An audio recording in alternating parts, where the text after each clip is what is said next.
Across the vast plains and riverlands of ancient Africa, life once followed the rhythm of the sun. Villages thrived on farming, fishing, and trade. Children worked beside their parents, not as slaves, but as learners of tradition. This balance was shattered when foreign, pale-skinned forces arrived from distant lands across the sea. These outsiders claimed to be traders and administrators. Within years, they became rulers.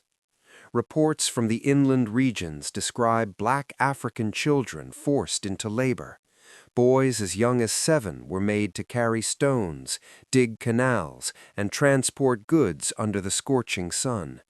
Girls were ordered to grind grain endlessly, fetch water for foreign compounds, and serve in households where kindness was unknown. Witnesses record that any child who collapsed from exhaustion was beaten publicly. Tears were ignored. Mothers who protested were whipped. Fathers were imprisoned or executed as warnings. One elder from the River Zama region stated, "They broke our future by breaking our children." This marked the beginning of centuries of silent suffering. By the middle of the century, foreign control had tightened. Villages were reorganized into labor zones. Drums were banned. Storytelling at night was forbidden. The goal was clear: erase identity. Children became tools. Young boys were forced to work in mines, extracting minerals for foreign elites. Their hands bled.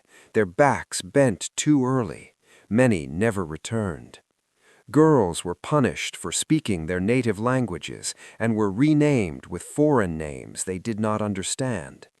Observers noted a haunting silence across the land. Songs once sung by children vanished. Laughter became rare. Punishments grew harsher. A child caught resting was tied to posts for hours under the sun. Food was withheld as discipline. Entire groups of children were forced to watch executions to instill fear. Yet small acts of resistance survived. Children secretly scratched symbols into stones. Elders whispered stories in caves.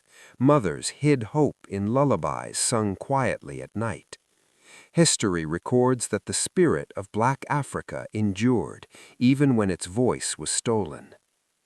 As the century neared its end, something changed. The children who survived became young men and women. Though scarred, they remembered. They remembered the cruelty, the stolen childhoods, the humiliation, and they remembered who they were. Small rebellions began. Work slowed. Tools disappeared.